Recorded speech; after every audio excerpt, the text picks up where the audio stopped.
Good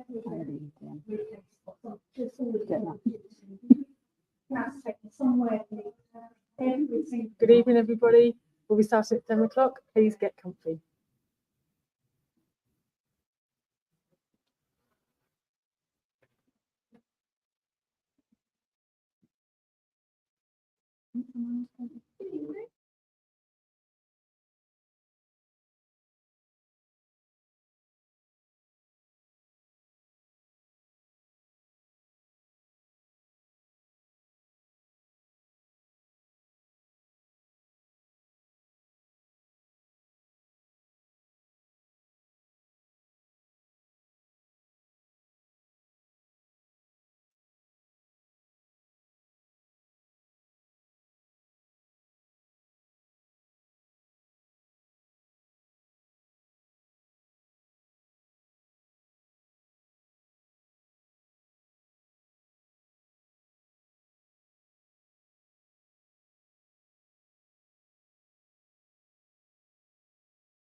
Good evening, everybody online. We'll be with you in a couple of minutes, so please make sure your tea or coffee or water or whatever else you want to drink is refreshed and make yourself comfortable.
Okay, I think we're live. Hello, everybody.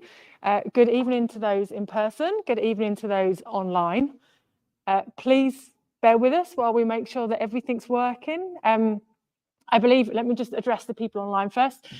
I believe you should be able to see a chat function. So any issues, please let us know. Any questions, please put them in there and someone else will read the questions out. To those in person, hello, welcome. I hope you had good refreshments. They will still be there at the break.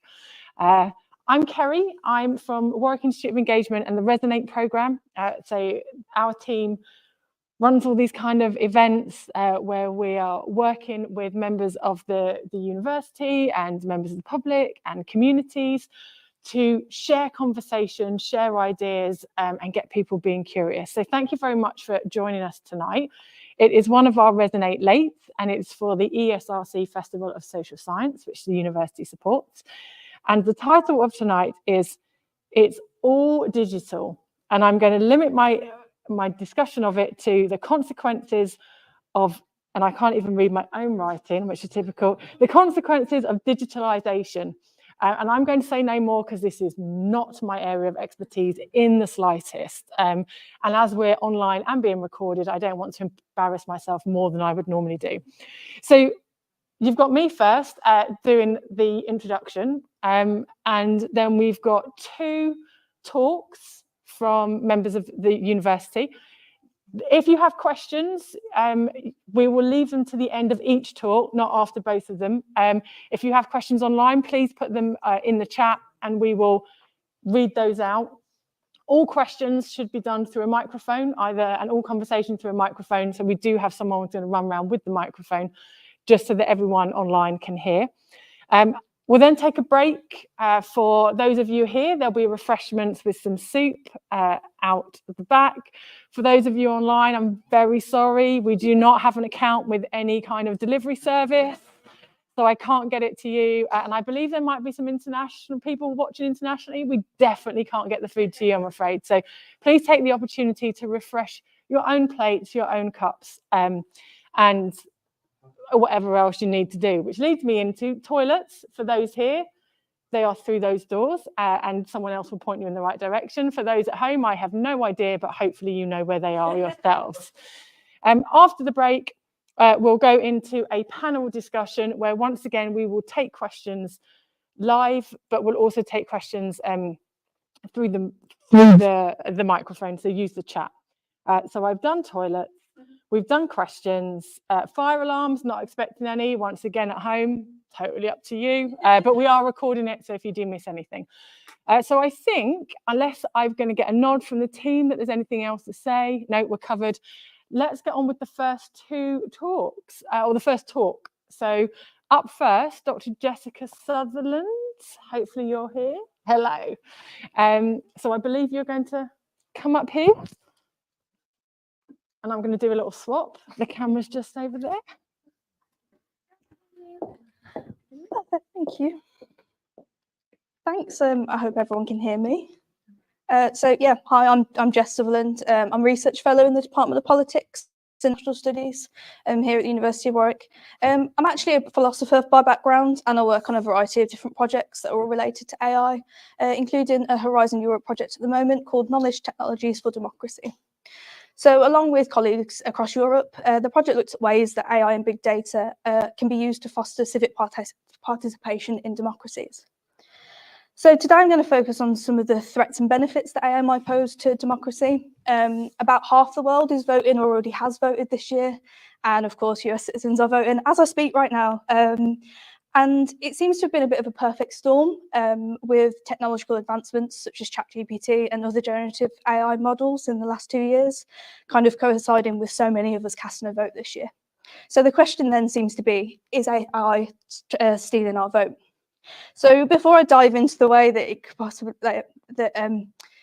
all the way in, it's probably kind of useful for me to define what AI actually is and what it can do. So roughly, artificial intelligence is a term that is used to describe any computer system that's developed to perform tasks that usually require some sort of human intelligence. So tasks that involve things like learning, comprehension, problem solving, decision making, those sorts of things.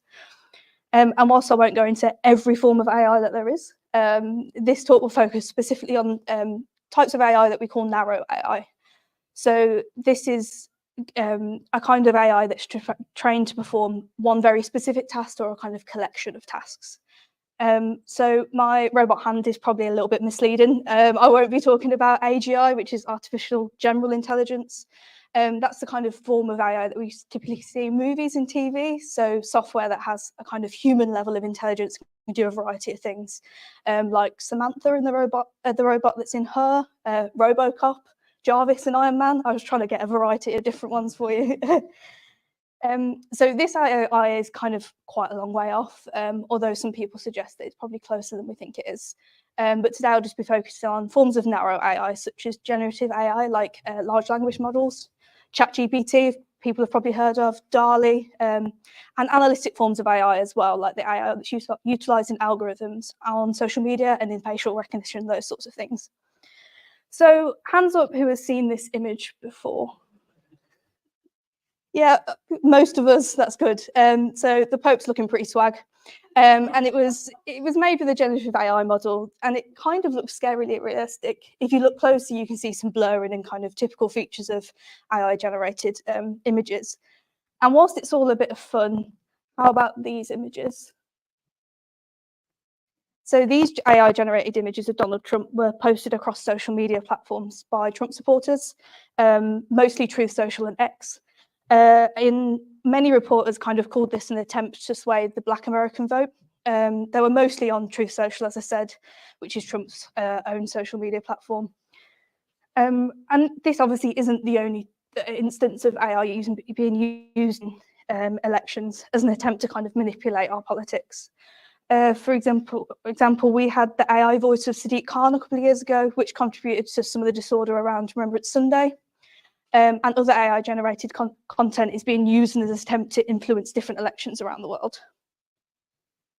But AI aren't only used to create content for us. There's lots of different forms of narrow AI that we use. And it's more commonly used to kind of analyse our data. Public understanding of these AI tools is improving.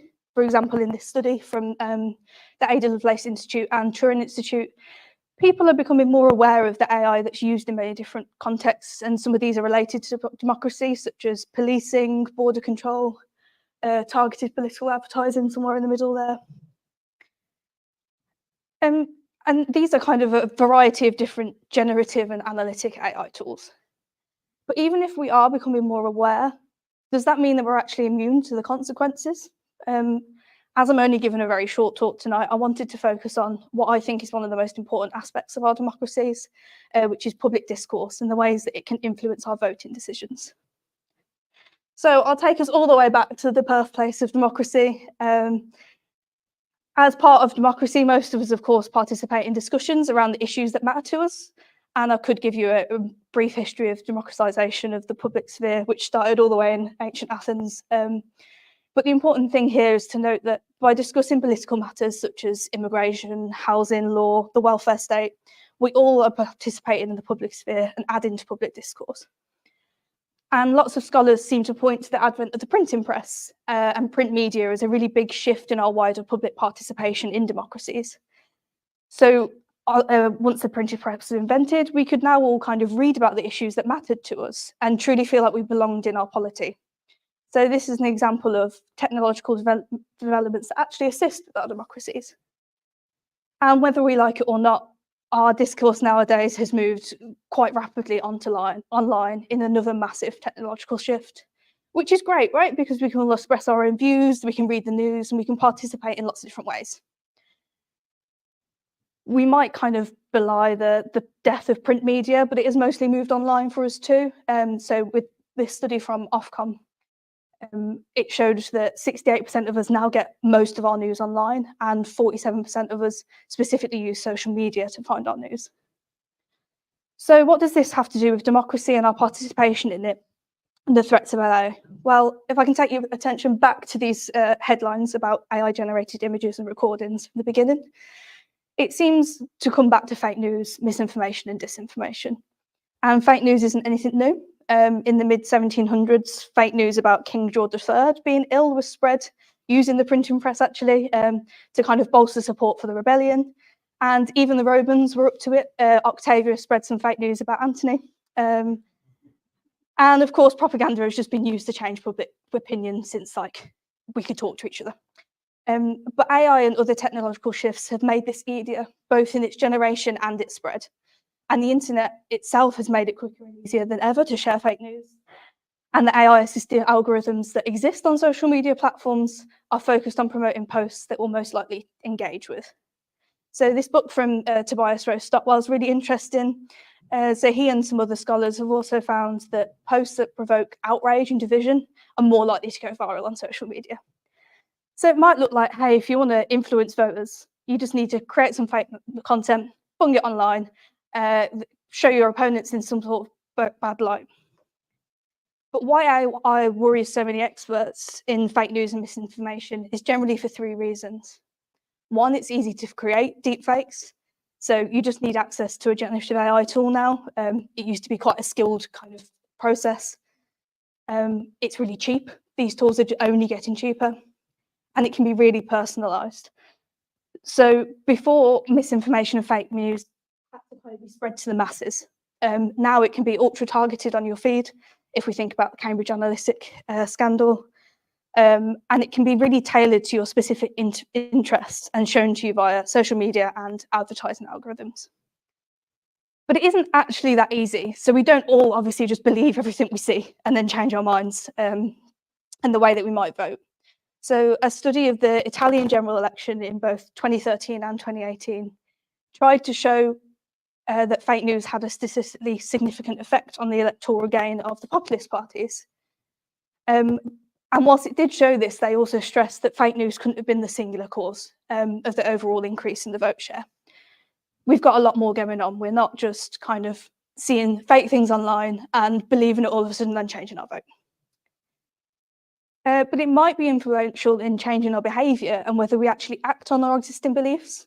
We only have to look at the spread of misinformation about COVID and vaccine hesitancy to see that fake news can have an effect on our actions. And AI is likely to increase the amount of misinformation we see, because you no longer need to be particularly computer savvy or skilled to create it. So anyone can do it. And it doesn't necessarily need to change your mind to be effective. It only needs to make you less trusting of the things that we see and hear in public discourse and in the political system in general. And this distrust might be capitalised on too. So this is an anecdotal story about an Indian politician who said that 2 recordings of him accusing his colleagues of corruption were AI generated. But some studies, particularly this one from Rest of World, have shown that at least one of them was probably a real recording. They obviously can't be certain, but through analytic tools, they're saying there's a probability that it was real. And some experts have been tracking the use of AI in elections, such as Rest of World, who have set up an online tracker, which is really interesting. And if you have 5 minutes, it's really cool to go and have a look. You can search by country, for example. And they note that a lot of instances of AI are actually just for memes and jokes. Whilst there are instances of AI being used more nefariously, all of this can have a massive effect on how we vote. So this all sounds really scary, and like AI might just threaten our democratic institutions because we're all becoming more divided and we probably don't know who or what to trust anymore. And even if we're not talking across these political divides and deliberating on political matters, this will still affect our democracies. But is there a way that AI can actually help us to foster healthier public discourse? I like to hope so, and I wanted to kind of end on this note. For one, LLMs like ChatGPT and other forms of generative AI like Gemini and Grok are actually really good at summarising information for us, some better than others. So it is plausible to think that these tools, despite their current limitations, may be useful in helping more people participate in public discourse by making debates easier to understand, for example, or predicting how we maybe should vote according to our political views. And this, of course, would help people who either don't have the time to fully participate in democracies or the means to. And they might also help us take the divisiveness out of public discourse, which is obviously a complete 180 to what the rest of this talk has been about. And this is what some recent studies and tools have tried to do. So on the left here is a recent article from Michael Terry Tesler and his team, and they created an AI called the Habermas machine that summarises group statements to attempt to maximise group approval ratings. So essentially what it does is they use this tool in democratic deliberations, and they found that it was actually fairer and more efficient and more scalable, so we can include more people in these discussions than using humans to do the work. Polis is very similar to the Habermas machine and uses an online platform where people can submit their views and agree or disagree with others. And this kind of helps to find common ground and to also temperature check about kind of what people are feeling about specific issues. And Polis originally didn't use machine learning, but they do now because they found that it's a much better way to kind of scale into larger groups. And then finally, our work as part of the KT4D project looks at ways that we can harness the benefits of AI and the big data to better foster people's participation in democracy through various different use cases that show how AI can actually support our democratic processes rather than hinder it. So I like to think that the future isn't as scary as it appears at first, and that AI is hopefully not going to steal our vote or influence us as dramatically as we perhaps thought it might do at the beginning of this year. But I'd really like to know what everyone else thinks. So thank you very much for listening. And if you have any questions, that would be great.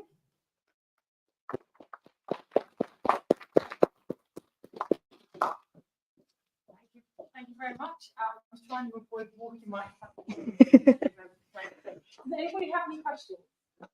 Yes, we have like one. I'm going to run over the mic. I really apologize. Just one, I think probably like a lot of people, I've experimented a little bit with things like ChatGPT, and it's awful, I suppose. my rest of this, are there any examples of people using AI for legitimate reasons, but accidentally creating misinformation in the process? Yeah, definitely. So we have the problem of they call it AI hallucination, which is essentially where AI just tries to please us, right? When it generates content, it wants to generate the content that we want to see. And so it might just completely make things up. ChatGPT 3 in particular, which is the one that we had, the previous kind of iteration of it, was really bad at that. And so, yeah, there's many kind of anecdotal stories of people going to these chatbots and saying, okay, I believe this, and this about climate change, immigration, etc. How should I vote? And it just makes something up completely. Yeah, so yeah, lots of kind of anecdotal stories about how you maybe can't trust these like very general forms of generative AI. I think the future is possibly in very narrow, even narrower than we have now, like the Habermas machine, for example, where they train it on very specific things so that they can actually create something that is trustworthy and that we can rely on the answers that it gives us. We have one more question, maybe here. Yes, Darren mentioned Donald Trump. They seem to believe it. Every time he says it, they're lying, they believe it. And you do wonder how much the American election coverage is actually being influenced by all that goes on. You mentioned Truth Social. Yeah, it's a great point. I guess time will tell. We'll know either tomorrow or in a couple of days how much of an influence that's actually had on the US election. Both sides have been using AI, even if not directly from the kind of the actual parties, but their supporters have both been using AI either way. So yeah, scary times, but I think I'm personally quite hopeful, and I hope other people are as well. I have a question from online. Mhm. Are things being done to regulate use of AI sort of generally, but also in democratic campaigning, if you know? Yeah, great. So the EU have just passed an AI Act, which is slowly coming into force. It kind of has different iterations. That's outright bans some forms of AI and puts very heavy regulations on other uses. The US are dabbling in it at the moment. UK, we've kind of kept quite quiet. It seems like we kind of want to use our existing laws that we have at the moment to regulate what AI can do. But yeah, the EU AI specifically has quite a lot of stuff on democratic campaigning, what can be used in elections, that sort of thing. Do you think it'll work? Time will tell, I guess. It might be kind of as important as GDPR when that came in, for example. That kind of changed the regulation grounds of what can be used, what can be done with people's personal data. And it seems like that's what the EU are hoping for, is kind of to be the trendsetter of how the rest of the world kind of dictates what can and can not be done with AI. Does anyone else have another question? I do have one question. It's a bit personal, so you don't have to answer, but I find all of this quite stressful, and I'm only looking, dabbling at it, whereas you are researching this and involved in this on a day-to-day basis. Do you have any tips or skills or tricks to how you maybe talk to yourself to not get overwhelmed with how this could come across? Yeah, great. I hilariously try to stay off social media that deals with politics. I kind of do that work, and that's about it. For example, I haven't tried to Truth Social and things like that, because I think that'd just be quite depressing for me personally to see the amount of AI generated content that's on there. Yeah, I think just kind of knowing the kind of telltale signs of things that aren't written by humans or created by humans is really useful, because you hopefully won't be kind of sucked into some of the fake news and misinformation out there. Okay, thank you. Thank you very much. Thank you. Thank you, everybody.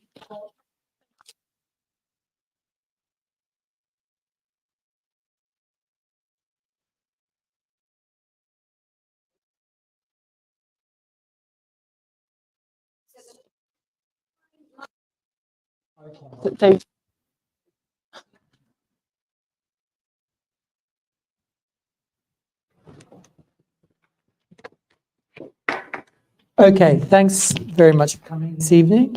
So I'm the director of the Centre for Competitive Advantage in the Global Economy, a major ESRC-funded research centre at Warwick University. It's kind of specialising in the economics of culture, history and behaviour, so a broad-based economics research centre. And today I want to talk about this topic of economic history goes digital, essentially new directions in economic history that overlap with social and cultural history. Okay, so Britain loves history, right? We consume a huge amount of historical material, books, documentaries, magazines, and many, many podcasts. But, you know, Britain loves history, but Britain tends to have some very specific and distracting obsessions when it comes to history. So firstly, there's World War II, right? So you might be able to tell from my accent, I'm from Australia. And it's, you know, I've been in this country for 20 years. And my kind of working theory is that at any given time, you can kind of go to BBC iPlayer and you can find a bunch of World War II documentaries. You can walk into a and you can find a magazine. I guarantee you can find a magazine with something to do with World War II on the cover, right? You know, and you'll find a big bunch of sort of gratifyingly, I think, you know, a big bunch of history magazines. Okay, so Britain loves history. It's got, you know, these specific obsessions. One obsession is World War II. The other obsession is David Bowie. Okay, so I'm telling you, you go to iPlayer, you will find a David Bowie documentary, right? This is month. So this is in WH Smith now, right? As I was preparing for this talk. Okay, every month there will be a music magazine or some magazine with David Bowie in the cover. I love David Bowie. You know, I love the Low album. I love the Earthling, the Jungle drum and bass album from the 1990s. That's like underrated. But these are these kind of obsessions of history. I want to argue, okay, this is, and in connection with our research program, that in history, specifically in economic history, our domain of expertise, we're facing a new age of discovery in history. And this leads to, we need to, this idea that we need to change our perspective on viewing and using history because we've got so many more resources to explore history. Right? History is not just interesting, but informs how we view present day problems and trends. That's, the very USP of why we study history. And the point that I want to make is that new technology allows us to deliver more details about the past. Specifically, we're set to learn new details about economic, social and cultural history and how economic, social and cultural history are connected. At the Cade Research Centre, we've got a long-running research program in economic history. We're sort of aiming to be the global centre for world economic history with a major international network. And I want to highlight two case studies of work that we've done, firstly on economic growth, and then secondly on historical subjective well-being. You might call that like historical happiness, right? It's measuring happiness throughout history. These examples, I think, speak to the wider potential for a computational history of society, culture, and the economy in the near future, right? So the intensive use of data and computational methods to kind of uncover new details about history and sort of uncover new trends about history. Okay, so let's talk about economic growth. The way that I think we should kind of look at economic growth, or the key fact of economic growth over the last millennium, is what I call the great acceleration of the past 200 to 250 years. The period that we're alive, the early 20th century, is the best time to be alive in terms of basic material well-being, right? So thank yourself for being born like at the cusp of the 21st century, right? So progress throughout history is not linear. That's, that's why we had a dark age. That's why we had the Middle Ages, where there was a period of backwardness.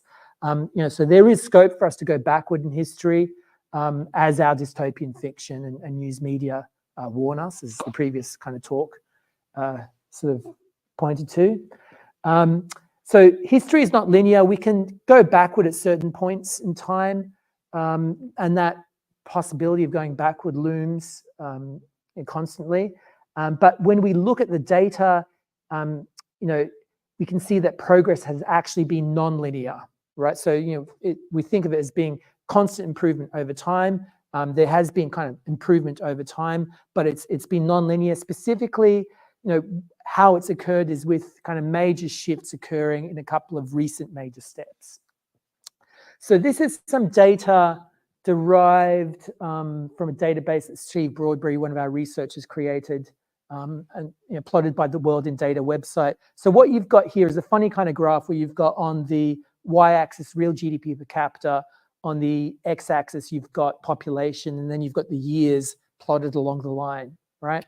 And from there you can sort of see this idea of like a hockey stick. We're familiar with the idea of a hockey stick in terms of global temperatures and, you know, trends related to climate change. And here we see this kind of hockey stick where you see this increasing trend up until the start of the 20th century, and then this major inflection point where we have a rapid growth in both real GDP per capita and population, right? And so that's this idea, you know, the 21st century is the best time in history to be alive. It's, you know, the peak of our civilization.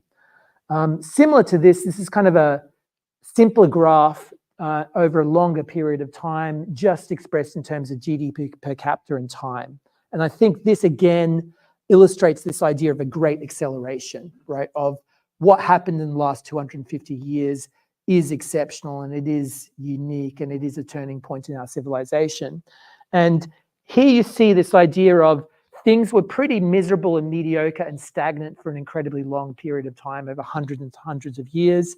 If you look closely from about, you know, 1700, 1800, you know, there is a sort of increase in the trend rate of growth of GDP per capita. It's dwarfed by that massive acceleration that starts to take place towards the end of the 19th century. But this is the basic kind of stylized fact of economic history, is that, you know, there was this turning point in civilization, in the economy, and all of the kind of social and cultural factors that facilitated that economic turning point in around, you know, the 18th and 19th centuries, with a big consolidation and, you know, exponential growth in the 20th century. And so a few things to note about this is, okay, so in terms of economic growth and economic history, one thing you've got to remember about this graph is that GDP as a measurable concept, as you know, a measurement tool, didn't exist until the mid-20th century. It was invented by Simon Kuznets. Like, they formalized the idea of GDP, you know, national accounts in the mid-20th century was Simon Kuznets, and actually a guy from Queensland, where I'm from, Colin Clark, helped in that process. Just, you know, I'm a proud Queenslander. No, before that period, what we're doing is extrapolating from things like, you know, let's say in the 1400s, 1500s, things like estates, you know, baronic estates, which are where they kept detailed records of crop yields and the number of workers, right?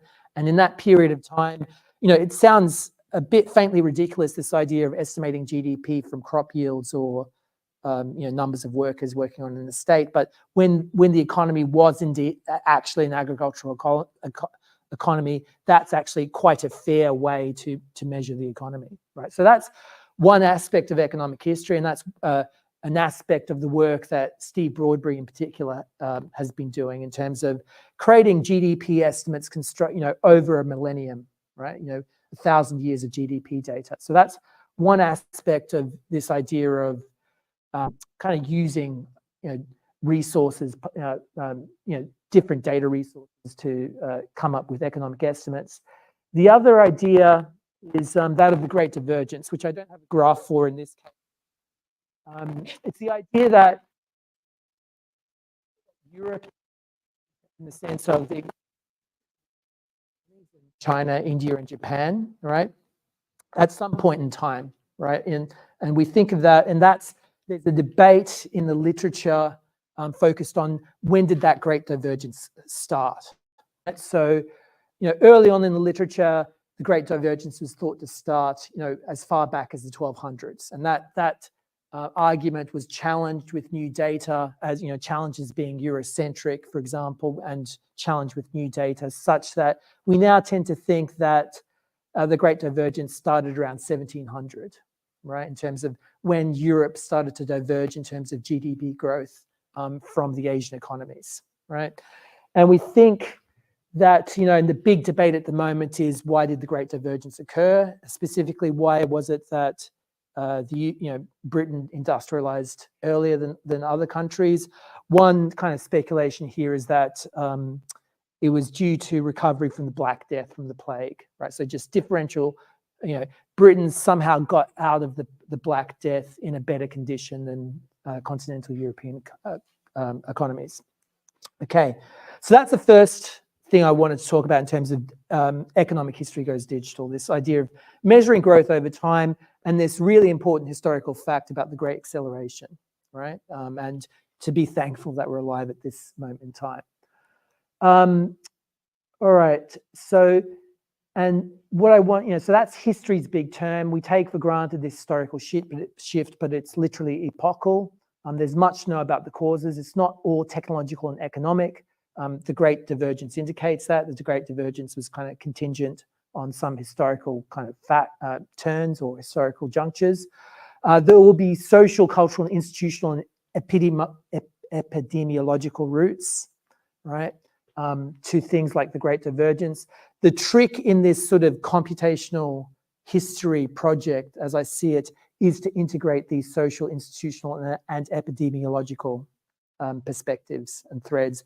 What I want to talk about now in a couple of minutes is an example of that, and that is the measurement of historical well-being, right? So economists get criticized in terms of focusing on GDP. GDP is not everything. So therefore, there's this question of, can we assess a historical subjective well-being, okay? So how life satisfaction or happiness, loosely put. The answer is yes, we can try. And specifically, we can look for patterns in the sentiment of books over time, right? So we're just looking at what CAGE researchers Thomas Hills, Eugenio Proto, Daniel Scroy, and Chinuki Alushku Serenishny do is essentially take the Google Books corpus and use the effective score of words, of how happy words are, to put it crudely, and sort of come up with indexes of that and sort of measure that over time. And what they do there is they've got these kind of effective score-based, these kind of essentially word count style measures of subjective well-being that they train or validate on modern measures. So since the 1970s, we've actually got a whole bunch of surveys around the world which endeavor to measure subjective well-being by asking people for example, how happy do you feel on a 1 to 5 scale and different dimensions of happiness, right? So essentially, they build this measure, so they essentially correlate their effective word score measures up against the actual numerical measures that we've derived from surveys from the 1970s onwards, to show that the idea of using, essentially effective word counts as measures of life satisfaction is a fair one, because it correlates with modern measures of life satisfaction. This is what they get, okay? So the red bars indicate different wars, World War I and II, and the Civil War in the case of the US. And from this, what we can say is essentially, point one, that, a clear conclusion is war is bad, right? There are clear declines. So that's why you need lots of statistics and econometrics and punishing PhD. There are clear declines in well-being as a result of the wars, as well as a reversion in peacetime, right? So you see in between the wars, people were really happy that World War I ended, and then they got miserable during World War II. So that's the first kind of point that comes out of this. The second is that there's no trend in well-being over time. As we saw from the Great Acceleration data, there's a massive increase in GDP per capita over this period, particularly as we get into the start of the 20th century. These series don't go up over time. If there was a simple correlation between well-being and happiness, then you would see a trend in this data as well, right? But there's caveats, because researchers always have caveats, right? And because there's a massive argument about happiness and GDP and happiness, that money doesn't make you happy, right? There's lots of caveats about this. The corpus of books changes over time, and the post-70, and I think the post-1970 period is suggestive of stronger growth well-being relationship, right? So if we look at that kind of, post-war, post-1950, we were pretty damn miserable, right? In terms of the overall kind of long sweep of history. That's when the series is at its lowest, and then it starts to go back up towards the end of the 20th century. And I'd speculate that that's, what our team does here is they correlate this across about 4 or 5 different countries, right? Kind of GDP growth and this subjective well-being measure. The point number 1, I think, is that there's no obvious well-being and happiness, but we think it is there, right? It's just hard to kind of work out like the functional relationship between the two. And then kind of secondly, when you think more deeply and philosophically, does it have a fixed upper bound?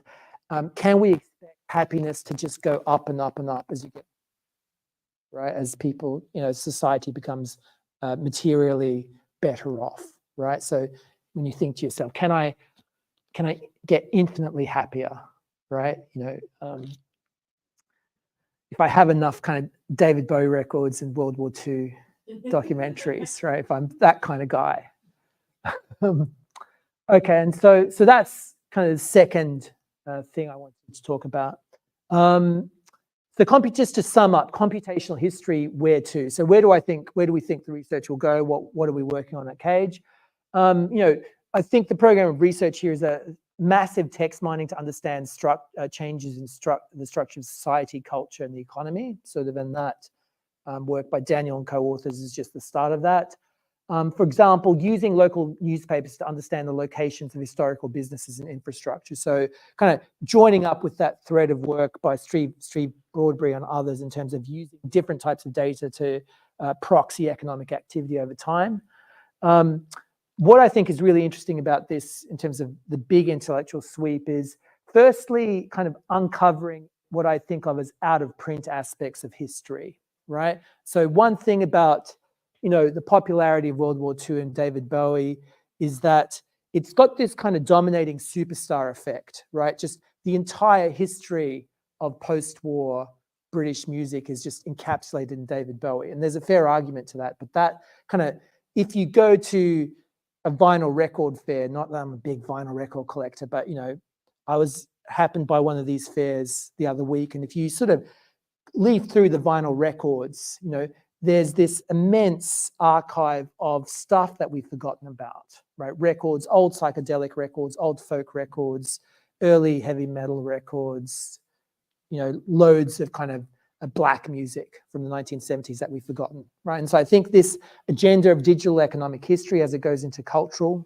history in particular, has got that potential to bring out these out of print aspects of history, right? And you'll see that if you go into a secondhand bookstore, you'll just see all of these sort of out of print books that we've forgotten, right? So like science fiction is more than Isaac Asimov and Philip K. Dick, right? Crime is more than Agatha Christie, right? Music is more than David Bowie. So that's the first aspect of it, is like we're set to uncover all of this new information, or rediscover old information rather. And then secondly, there's this idea of building a mimetic framework, what I call a mimetic framework for understanding. We talk in the language of memes, right? But social science hasn't had a framework for understanding memes, right, of quantifying memes. And I think this approach that we're developing, part of developing at Cage, holds the promise of that, of a mimetic understanding of history. All right, I haven't left much time for questions, but let's just see if. Thank you very much. Yep. Wonderful. Yeah.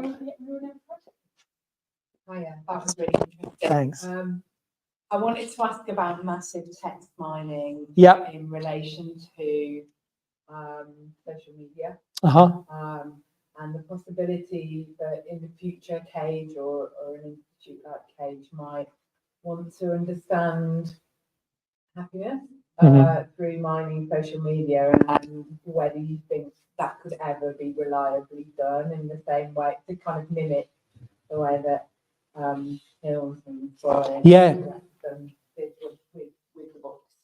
Absolutely. And I'm surprised it hasn't been done, right? Because what I would love to see is like a weather measure for social media of like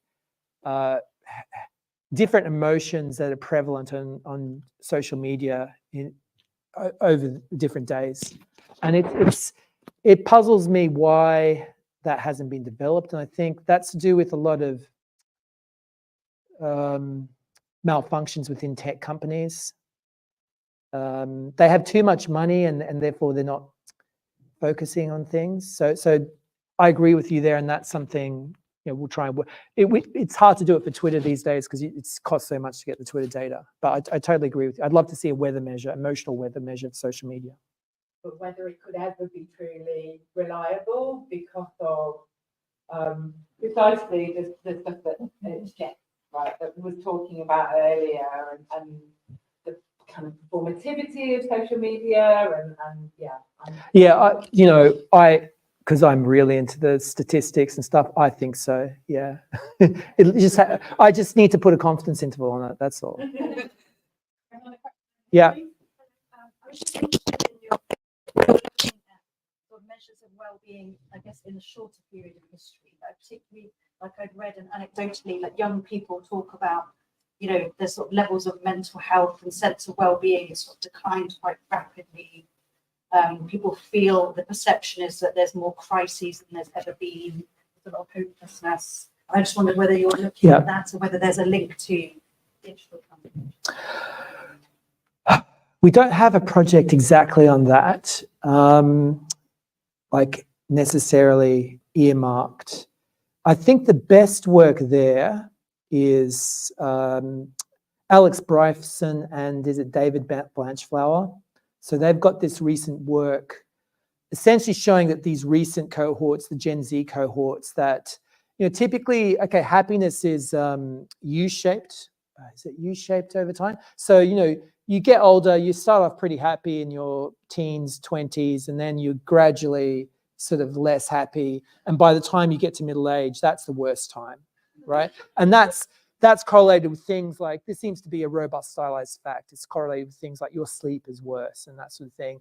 And then you get over it, right? You accept things about, it is like this interesting, robust psychological stylized fact. And then you get happier. And what Alex and David and their team is finding is they're finding evidence of that relationship, that early cohort, it's that part of the U-shape has fallen apart, right? And so they've started to find that evidence. So I like that evidence. I don't like Jonathan Haidt's style of research. If you know his work, the New York NYU guy. I don't mind if this is recorded and this goes on the internet. I don't like how he does science. I don't like.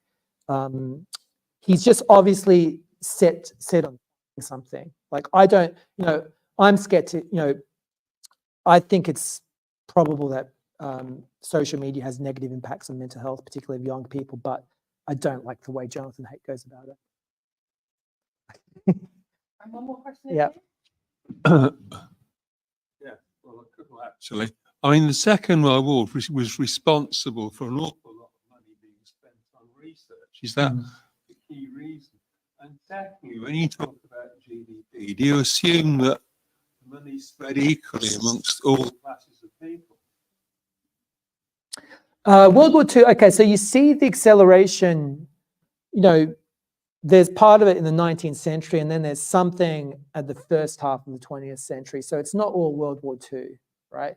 I think World War II definitely it was a step up for the US, right? But I don't think there's too many steps up for World War II to be the singular explanation. The second thing about inequality, that's a debate. It's like absolute levels of material well-being, absolute income and wealth has gone up. So it's the debate between the absolute and the relative, right? We've all got more to eat, but some people have got lots lots to eat and lots more else, right? So that's a separate kind of debate. That off the top of my head, I can't provide any kind of deep analysis of. All right, yeah, that's it. Yep, thank Great. you very much.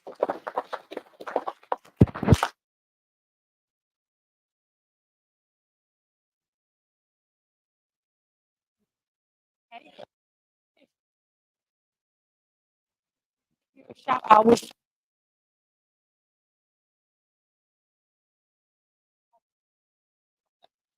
and I'd just like to say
So what we doing with this? Is there a slide? Oh, there is, isn't there? And is that staying up the whole time? I don't think so. I think you're good. That's staying up the whole time. Yeah.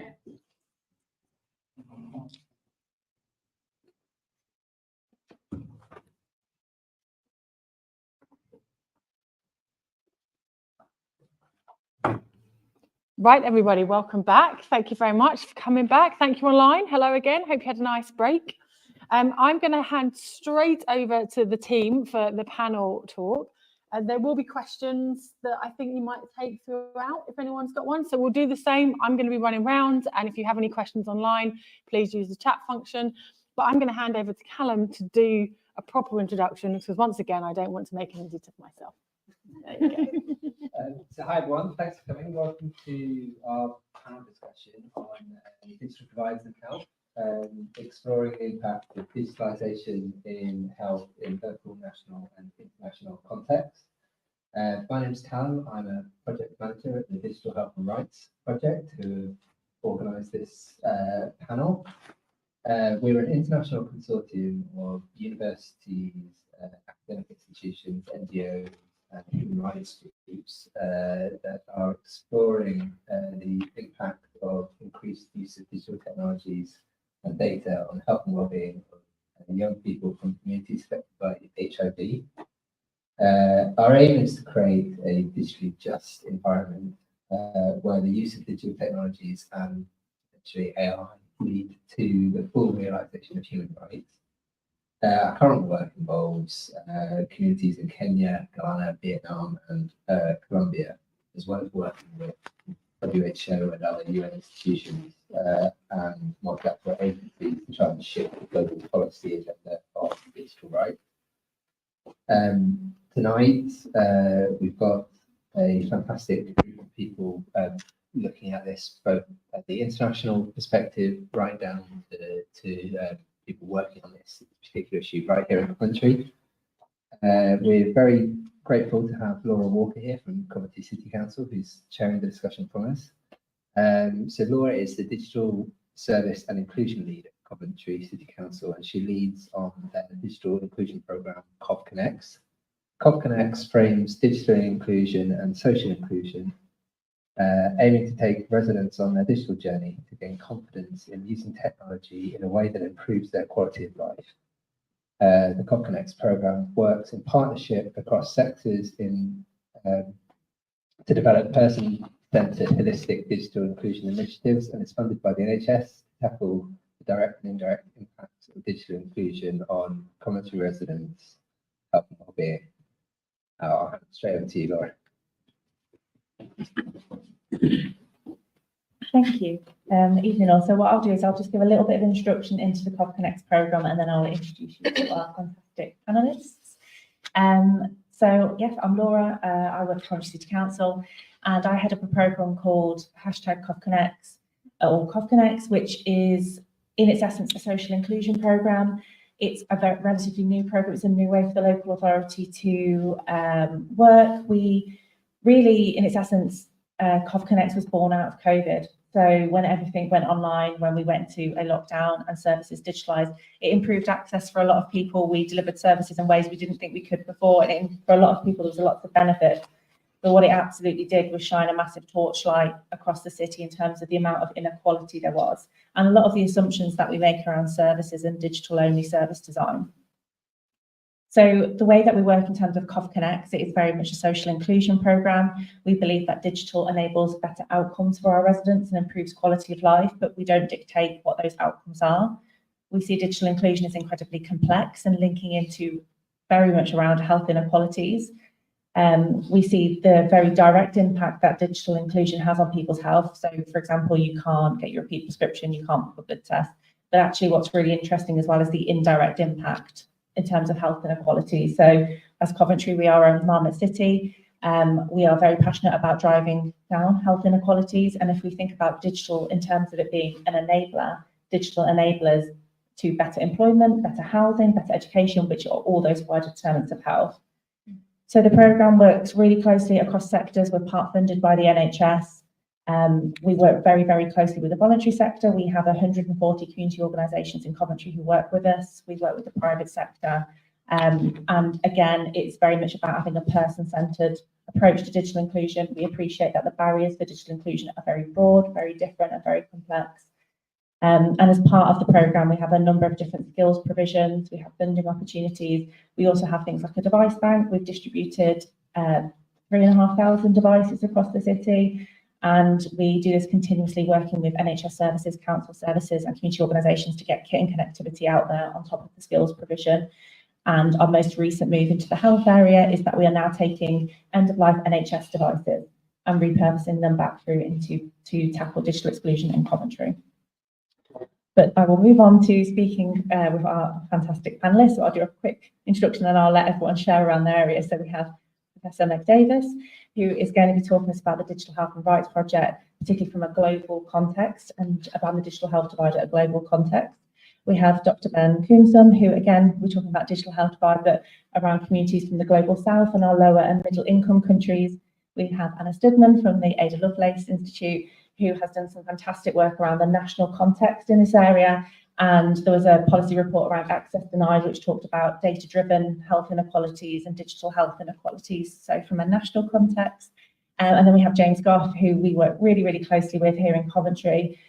James leads on some fantastic work around digital health inclusion for Watch, which is working actively together to change Hillfield. Working actively to change Hillfields. Yeah, well, put me on the spot there. But again, works in the Hillfields area and does some fantastic work around digital health and inclusion in Coventry. So I will hand over to Meg. Thank you so much, Laura, and thank you to Callum and to Warwick Institute for Engagement for bringing us together. We're so excited to have the opportunity to share a little bit of what we've been seeing, but also to learn more about the issues here and to understand how those connections could be made and also what we can learn from what's being done by both local government and NGOs here, because we're desperate for solutions. So just to frame this a little bit, I think it's no news to people here that the digital transformation has completely changed how we access health information and services in the past few years. And a lot of people who work in health, I think, are justifiably very excited about the potential this means for giving more people access to information and services that they need.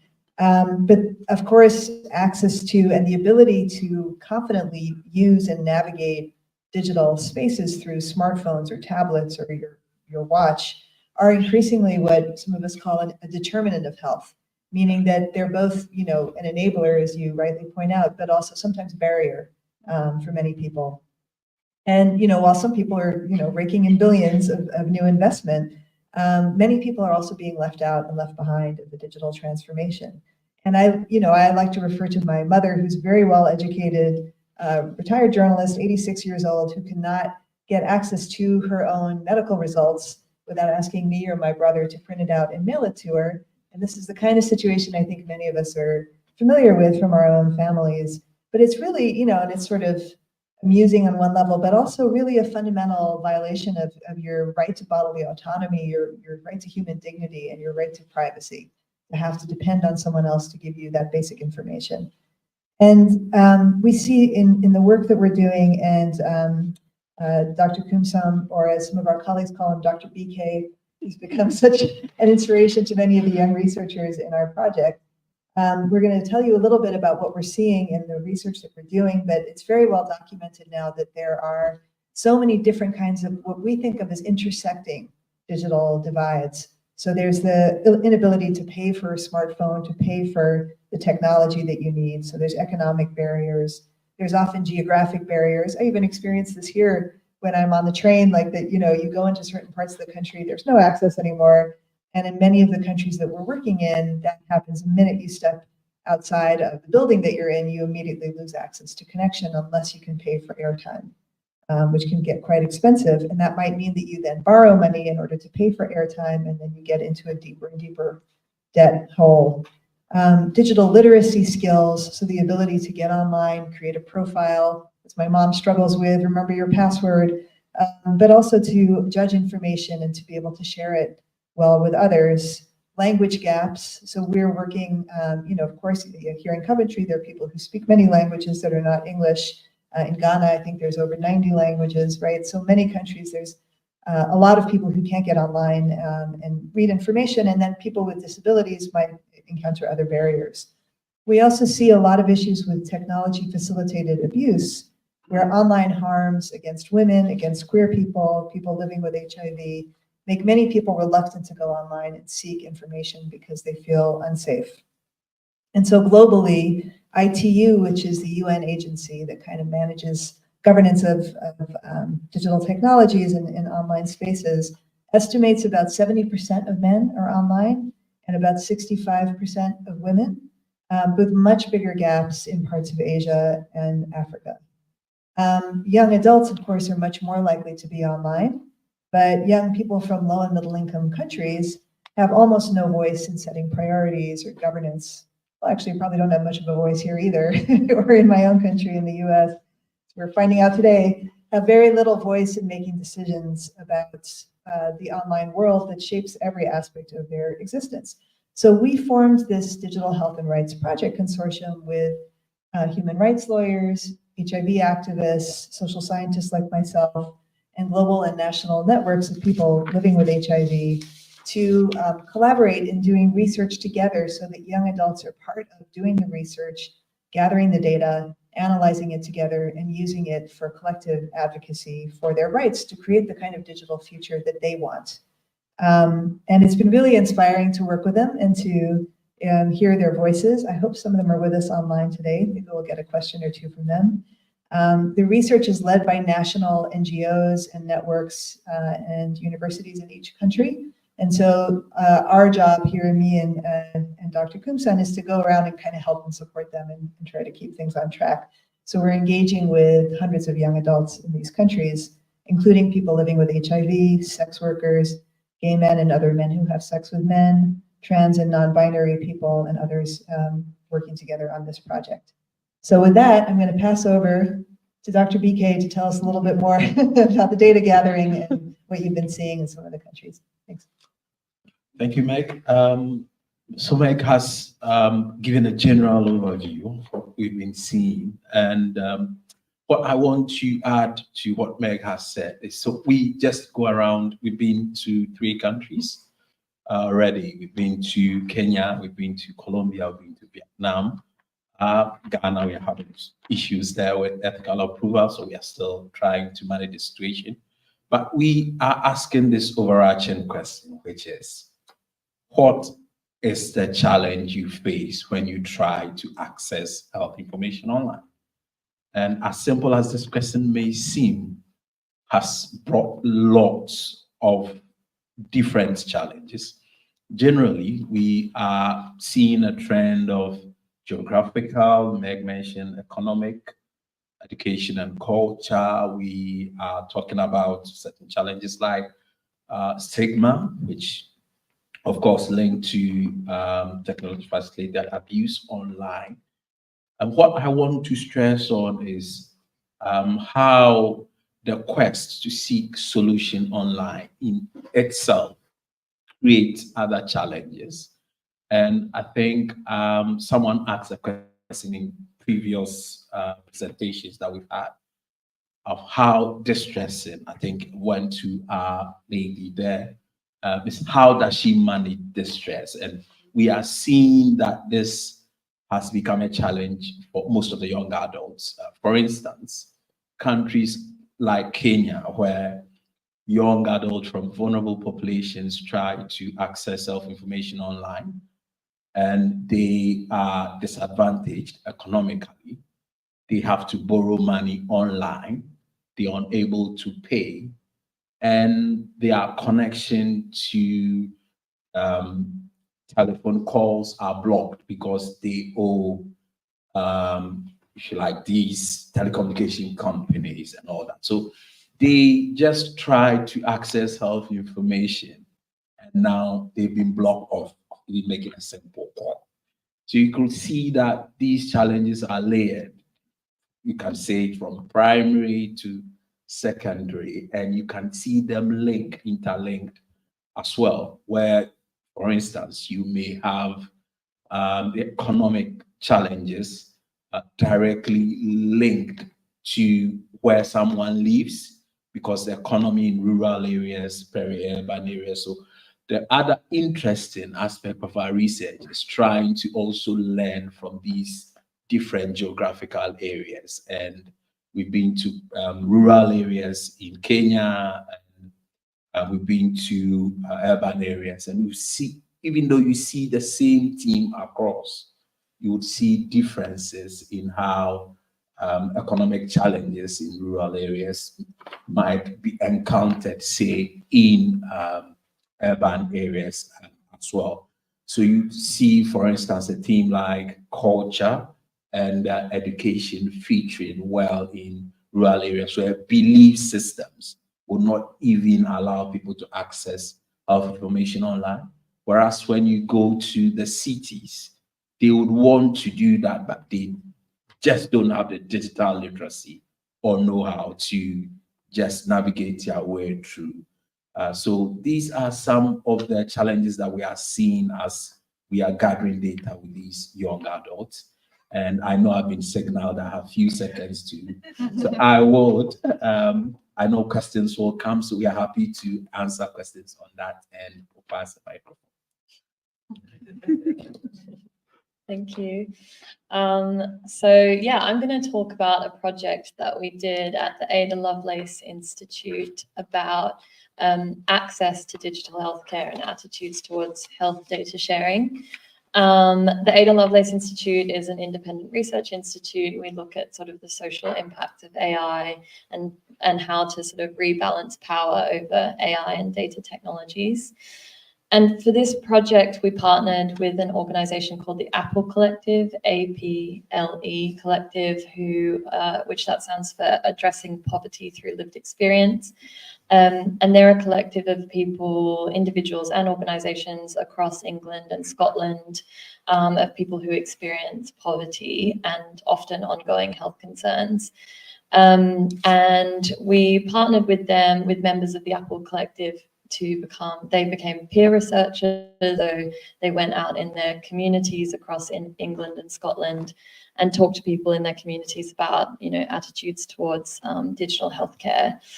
And I think this idea that we have heard from the NHS around the NHS app and the NHS website about this digital front door to the health service, this idea was really challenged by the research that we did with Apple Collective, that the digital front door was a bit more like a brick wall or a barrier to the health service for many people.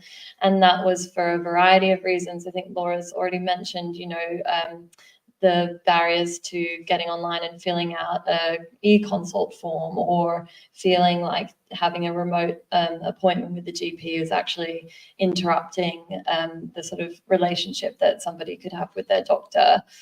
And we found that these kind of pressures were compounded for people who were already experiencing, issues with healthcare, like neurological issues or fatigue, or economic issues, working multiple jobs, or if they had caring responsibilities. And it's compounded because their digital health services don't flex to those kind of needs. So one of our key findings was that digital health services aren't often designed with people's lived experience at the heart, and with people who experience digital exclusion particularly. And I want to read out one of the quotes that one of the peer researchers' interviews came up with, which is that, quote, "These systems themselves are quite exclusionary because I work with people with experiences of multiple disadvantages, and they've been heavily, heavily excluded because they say they have complex needs. But what it is that the system is unwilling to flex to provide what those people need to access those services appropriately." So there's kind of an onus on the services and on the health service to kind of listen to people's experiences and kind of shape digital healthcare to those experiences. And I'll go into more of what our project found in a bit, but yeah, that fear of a lack of a personal relationship with their doctor, caused by, you know, the acceleration of digital healthcare, and that access to digital healthcare is still shaped by local opportunities and resources. Like, digital health is supposed to kind of transcend those boundaries, but that's still a really key component of how people can experience these services. Hi, so my name's James. I work for the Watch Centre. I'm not going to attempt to say what it stands for again. It changes every time. We're a charity in Hillfields. Over the years, we've run various projects, typically centred on those who are unemployed or economically inactive, to help them with finding a job, education, training, etc. Recently, we're moving more and more into digital inclusion. That's why we've been working closely with Laura and everybody at COV Connects. So we've, this year in January, we launched the Digital Health Champions Project. So that's a collaboration between ourselves, COV Connects, the Coventry Navigation One PCN, and the HARP project. So that's the Health Access for Refugees program that links a lot of other community organizations together.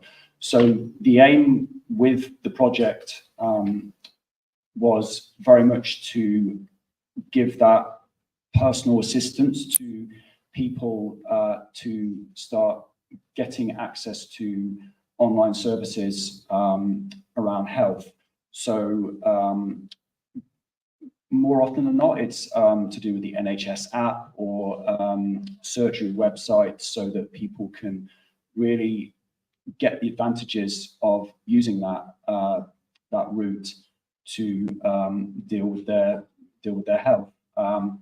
But really, it's going beyond that as well, because we want to look at the deeper reasons that people are struggling digitally.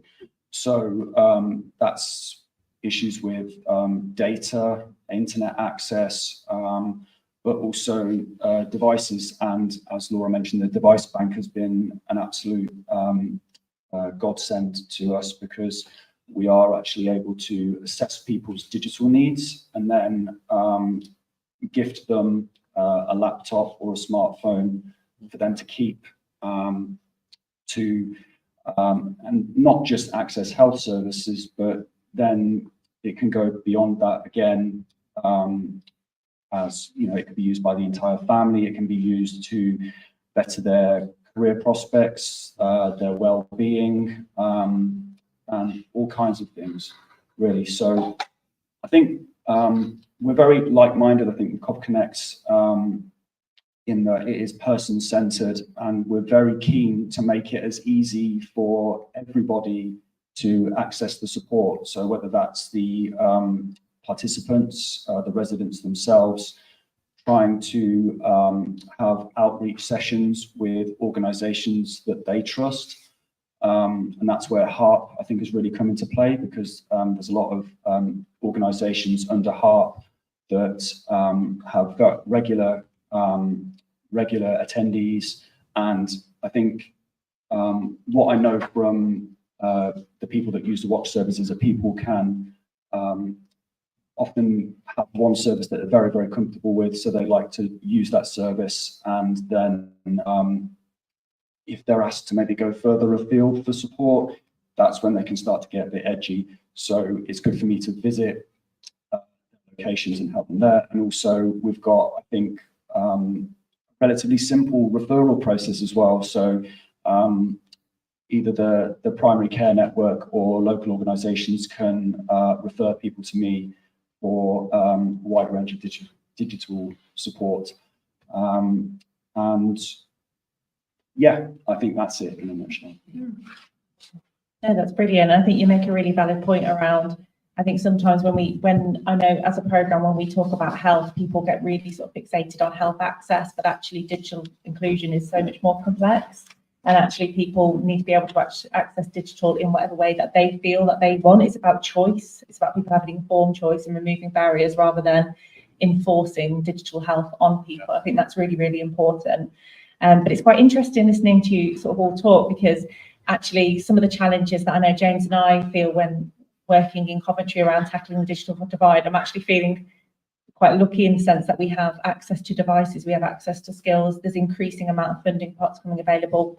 It's definitely becoming more and more on people's agenda, understanding the need for digital inclusion from sort of an outreach with our partners and communities, but also around our service design and how we deliver services and those sort of systemic barriers that we put in place. So I guess it's kind of thinking about what are the similarities and what are the differences really in a global and a local context. I don't know if anyone's got any thoughts on that. What really strikes me about what James has just said is just a few weeks ago, I was at the World Health Summit in Berlin, and you could not imagine like a more different vibe because it's like super glamorous, you know, but sort of this government NGO kind of, but there are actually very few NGOs. So it's really much more government, UN, it's very high level. And they had like every other panel was about digital trust and AI and inclusion in health, but there was no civil society and there were no community networks. And I think what James has just highlighted, if I understand you correctly, is that they play a crucial role in bringing in the community members who need digital access and who want it, and creating that space in which they feel they can ask for it. And I think that link is really crucial when we think about digital trust, as if the tools themselves are going to win our trust, but actually it really comes down to those networks. But I don't know if you want to speak to that, James. Spot on. I think the human element, I think that's what we're getting from this, is that the human element is kind of getting lost. It's just seen as the kind of the digital resources available and then just giving people the skills. But in my experience, I think the majority of the time, it's not actually a skills issue or a competence issue. It's more to do with people's psychological, emotional reaction to technology.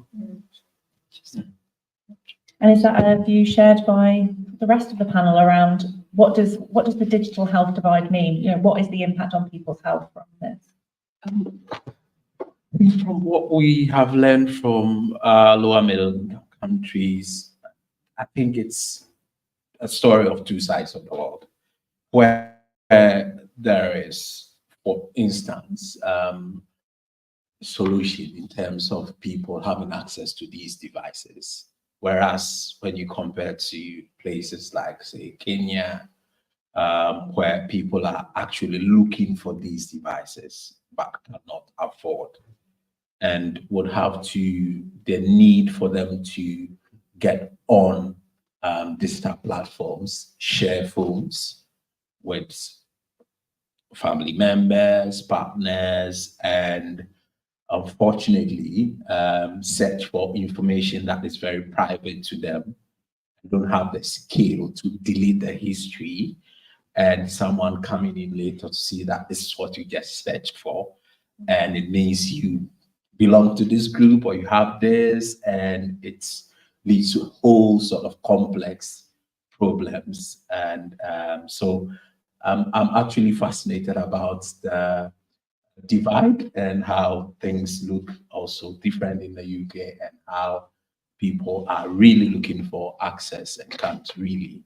get because they don't have the money to even purchase basic Android phones and so on and so forth. And Anna, not to put you on the spot, just from a sort of a national policy context, what are your thoughts? Yeah, I think we can take for granted a bit in this country or in the UK broadly how much people are actually connected. And I think there's a stat, so from March 2024, 3.7 million households with children did not meet the minimum digital living standard. So that's things, connection to devices, but sort of stable and ongoing, like data allowance or broadband. And it really does, as others have said, impact on every aspect of your life now. So I think we do take that for granted a little bit. I think the other thing is that the digital divide, there's sort of a data divide as well that we've done a little bit of research on, where people who do have access to apps and other digital services then end up being more represented in the data that comes from those services. And then there's a vicious cycle where, that seems like the demographic, and then those people get designed for future services. And so people get locked out more and more. So I think that's something that, another sort of vote for reaching out to people who don't use those devices and understanding why and what they need. So, yeah. Yeah, the stark stats as well when you look at the minimum digital living standard. And also, I think what's really interesting is there's no really sort of joined up sort of definition of what digital exclusion is, because it's so personal to different people. That you could have a household that has a smartphone. That does not mean that household is necessarily digitally included. If you've got children, they're trying to do their homework and you're rationed on your data, you've got 25 gigs, that'll last you. So it's really interesting, isn't it? And that makes it harder sometimes to really understand the extent of digital exclusion, not just in the UK, but again, globally as well. Yeah, I think we're really in the early stage of understanding what the problems are. And I think, at the same time, what we also have seen in our previous studies is how powerful having access can be especially for young women. So for instance, some of the young women we spoke to in Ghana and Kenya in an earlier study said that they were becoming like resources for older women in their community who did not have smartphones, did not know how to look for information online, for partners, for siblings, for friends who needed to look up information, didn't know how to get it. And we're actually giving people advice, which is sometimes a little worrying. But we're basically like Googling symptoms and then saying you should take this or that. So that's a mixed blessing, but I think there's this way in which giving certain people access, I think, and especially perhaps for young women, just creates access and information for lots of other people. I suppose that's making me think again around James from the work that you're doing with communities, thinking about the recent project you've been doing around digital health in the Hillfields area. Have there been any sort of key learning points that you've had around what's worked really well? Any areas that you think actually potentially you thought that would be easier or go smoother? Yeah, I think the thing that I take away from it is that our role when we did lots of training to do with being digital advisors. Or digital champions, as some people insist on calling us. But yeah, it's that we are advisors, not experts, really, and we're coming at it from that angle. And I feel a responsibility to kind of demystify the internet and digital resources, because what's very common is that if you're working with somebody, let's say on the NHS app, which is a great tool and has, great potential in the future as well. But if something glitches in the NHS app, the person I'm working with will assume that it's something they've done wrong, and then they kind of turn in on themselves. And part of our role is to convince them that no, this is what apps do, this is what the internet does. It kind of stands to reason for me that if humans created the internet, then like us, it can be full of amazing potential and possibilities, but it can also get very grumpy and uncooperative for no particular reason. So yeah, just that's the kind of core of the support, is being that reassurance. Is that something that you found, sort of, I guess, a more global context in that area around that reassurance, that need for a human, I guess, to be that kind of champion advisor? Do you want to speak to this one? Sure. Yeah, definitely. I mean, I think what we're also seeing is that really cash-strapped health systems are replacing humans with chatbots and digital tools, and there's really no substitute for having someone who is trusted that you can talk to. At the same time, a lot of the young adults that we talk to don't want to go to clinics. They don't feel that older people are going to understand their issues, are going to treat them with respect. And so often feel safer looking for information online than they would going to a clinic. Actually, I wanted to ask a question for you all.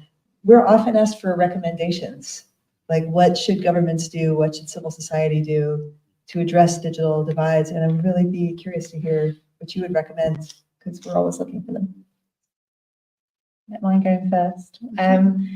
I think definitely funding is a real challenge. I think inclusion sometimes feels like it can be an add-on, but actually it's absolutely fundamental when we think about our purposes of design, that we build inclusive services at the point of design, because we're not excluding people and we meet, you know, people's needs.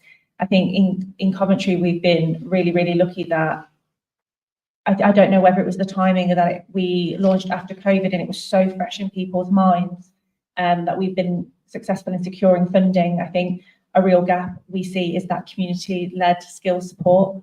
There is lots of funding provision that's often online, or you might have to commit to longer courses, but actually that kind of softer, much more community-focused, building trust, funding that delivery, I think is really, really important. I don't think you can buy that local knowledge, that trust, meeting people, and how do we leverage that in a way to kind of learn from all that expertise to help us inform how we design services, so we're not, you know, just designing services for certain aspects of society, that actually we're thinking of creating it for all. So I think that's really, really important.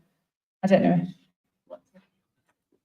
I was, gonna +1 to funding. I guess that's always the big thing. Something that came out of, we did some sort of recommendations workshops around, digital healthcare, and it's sort of the ongoing funding as well. Like what we've heard is that often it's like small pots of money for addressing health inequalities and addressing digital exclusion.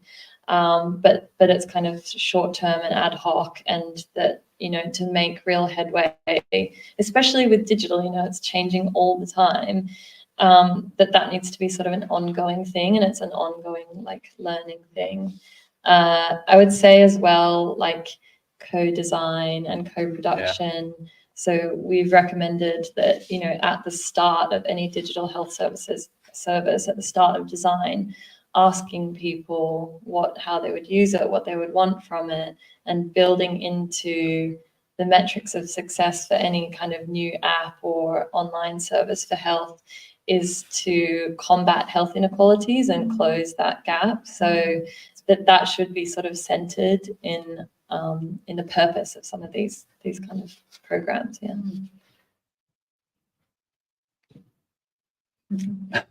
I can't really speak too much on overall policy. I think it's not as well as everybody else here, but I think, I mean, for me, on a practical level, when you have digital skills courses, as I was mentioning before, to include the human element, for want of a better description, in that, not to just give somebody a task to do and assume they know how to do it, but to understand that, you know, different apps, different websites have totally different ways of working, and just normalizing that, I think, and that to be sort of running alongside the skills content of any courses, taking into consideration, the human element of that.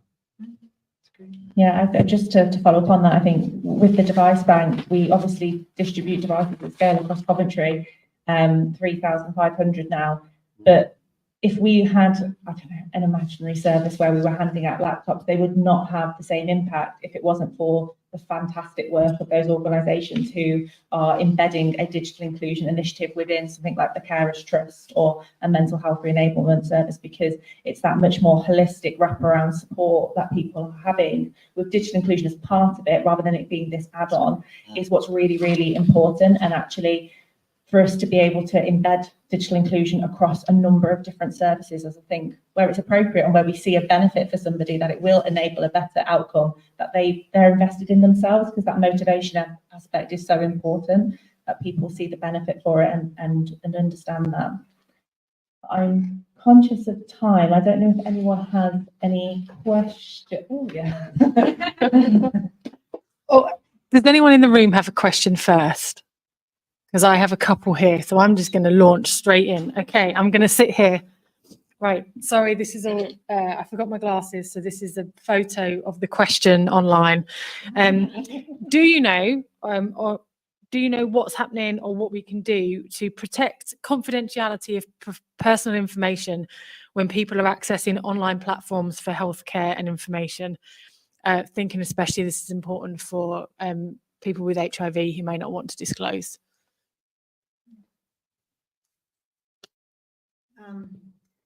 Well, yeah, I guess that's really about the design of the site, right? And I think it's really a challenge for people to know what to look for and to know that their information is being protected. And that's where I think we're really, I mean, being a human rights person, I come back to this role of the government, that the government actually has to try to sort of push for more robust regulation of health information. But when it's left up to the private actor, they're, you know, everyone kind of makes up their own rules. But I don't know if others have something they want to say on that. Yeah, definitely it is a challenge. I don't know if I have a full-on solution, but you know, for accessing health apps and well-being apps online, you can see on the App Store and stuff, it tells you kind of how those apps process personal information, and you know, that might not be super accessible, that information, but it's there, it's a start. But yeah, definitely just to be kind of cautious about what information you give apps, because they're not always secure. And is it possible to get from the people side of it? That's the technical side of it. But from the people, for those of you engaging with people who are using this, what kind of tips are there? What kind of advice do you give, or what do you see? Do you see people stressing about, you know, not engaging because of that worry, or is it the access that's the worry?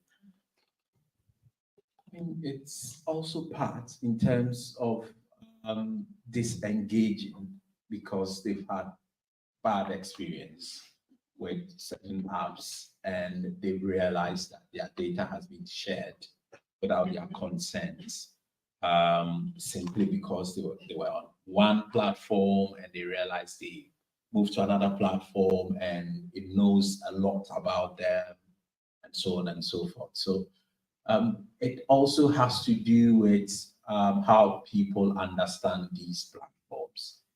And the interesting thing about this is that most of these apps do give a hint of how the data is used, but the terms and conditions are so detailed and long that people don't even have time. And for instance, in lower middle income countries where data is a treasure for some of these people, it becomes difficult to read through all these very long terms and conditions, and even to understand the technicality of what they are reading. And so you get this data shared without their consent, and they find it difficult to even get redress.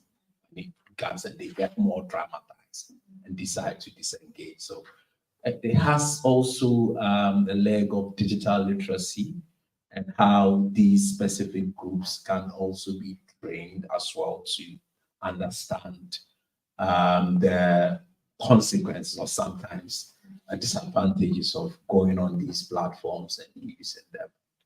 Oh, that's what I'm saying. Yes. This just reminded me to flag something that we're working on. Actually, Callum is working on as part of our team, is to create an online repository of training materials for civil society groups on digital rights. Because a lot of the young people that we spoke to said, you know, I want to understand where I can go when I feel like, you know, my rights are threatened.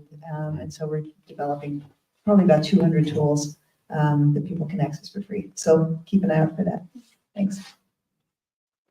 And just to do a shout out, when you have that ready, do let us know and we'll put it on Resonate so that everyone can access it. Does anyone in the room want to say? Sorry. Not a question really, but something basic like booking a blood test in Coventry, which is now online. And that's something universal that an awful lot of people are going to have to do. And when I first looked at it, it wasn't straightforward, but now after several goes, but it must be real. Yeah, one of the things that we definitely found was that people, closing the sort of digital inclusion, exclusion gap is important, but some people don't want to do things online or can't, or, you know, we sort of recommended that there would still be a non-digital option for people to access things if they could. Yeah, no, absolutely agree. I think one of the things, particularly from a local authority perspective, is when we're looking at our design and services, is that this is about choice. It's not becoming digital only, but actually often when we start to look at the data and look at our residents' experiences, sometimes the reason people come into a face-to-face offer is because the digital thing doesn't work very well, or that the telephony system, you know, there's too long a queue. So I think there's an element of improving self-serve digital offers, because I know a busy working parent would always want to use a digital offer if it's available to me, because it's just easier for me. However, what that does mean is that frees up time as well for frontline services to make sure that, like you said, that there is an option for people to be able to access that, because otherwise what we're doing is we're designing people out of services and we're just broadening the digital health divide. So I have a linked question for those working locally. What was the impact of the POD service, the prescription ordering direct, being pulled in the last year? I just know some locals in the room might be curious to hear how you found it on your end. Yeah, I think it's fair to say it was kind of the inspiration for our project. We knew we had a deadline of the end of March when it was going to close, and I mean, related to the last question, we are walking a tightrope in trying to highlight the benefits of going online and how much easier and accessible it can make accessing health services, but also respecting the fact absolutely that people may not want to do that. And we do reassure people when we're working with them that you always have the option of still phoning your GP or going and visiting your GP if that's what you're more comfortable with. Yeah, absolutely. We did a lot of work across with the primary care networks across Coventry. Obviously, it came onto our radar. We knew that it was something quite immediate. And again, I think it was sort of a very much a multifaceted approach. So we did a lot of training with voluntary sector frontline services around how to support people to get on the NHS app, because actually, again, there's the assumption that it's always a smooth user journey. We tried to do some sort of user journey mapping through it. So things around, a lot of the barriers we found were things like people didn't have photo ID, was a massive barrier for people. There was a lot around dexterity and being able to take pictures and having a smartphone to be able to do so to confirm your identity. So it was quite interesting. And that's things like translation as well. So there was a lot of work we did in that outreach. We also set up a lot of community sessions where people could come along and be shown how to do it. I'll put my hands up and say that I was the person that called up their GP, even though I was told I couldn't. I was like, please, please. And then finally, when I got onto the NHS, it was a lot easier. So I think there's like layers to this, but actually what was really important as well is that we worked with primary care networks just to make sure people were aware that there will be people who will not want to use the app, that will need to have a different support, and that support was still there as well. So I think it's sort of layers really.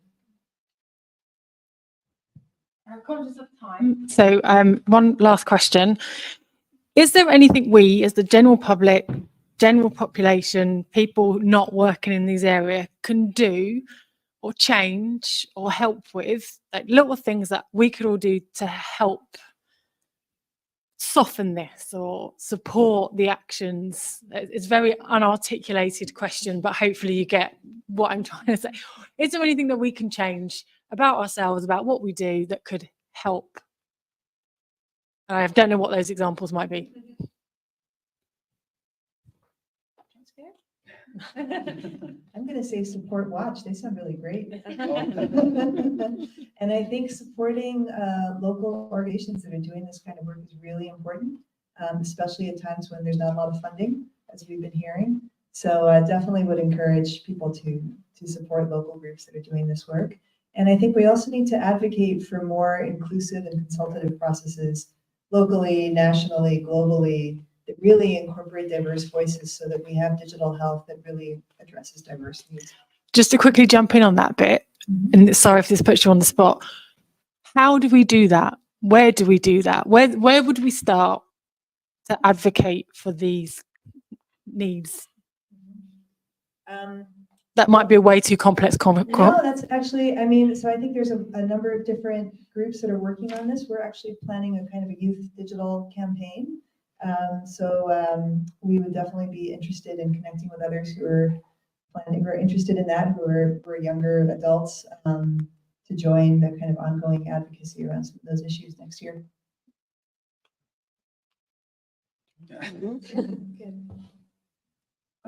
Just very briefly on what you can change. I think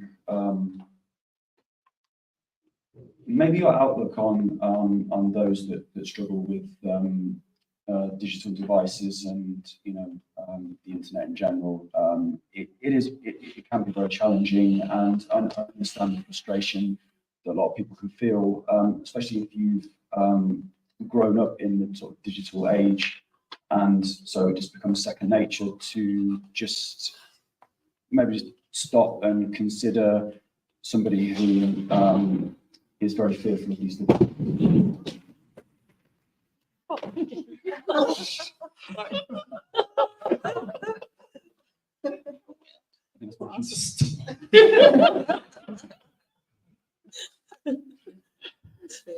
Oh, yeah. If you didn't get that online, someone set a firework off right outside the back of the room, and it gave everyone a bit of a fright. But I mean, that's a 9 o'clock ending, so we could lie and say that we arranged that just to make sure we finished on time. Thank you very much to all of you for taking part. We really appreciate that. That was really interesting. We did field through some of the questions from online, so thank you very much. But round of applause, I think, for the team.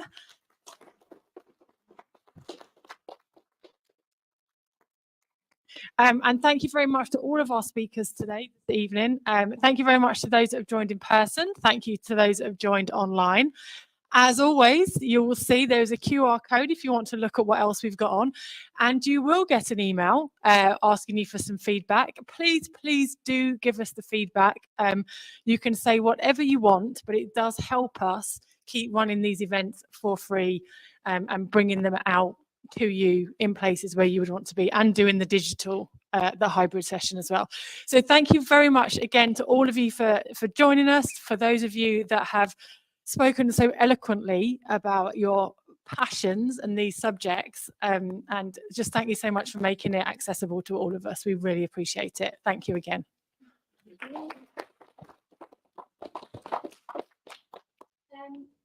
Miss Ellie's, our caterer, left some food behind and some doggy bags, so please do grab something and take it away with you. And on the screen there's just a bit of information about an event happening here on Friday, so if you liked this as a space, check out the website, you can come along to that one as well. Just much really like it now. Thank you. It's really interesting to learn about. Oh, we are. Yeah.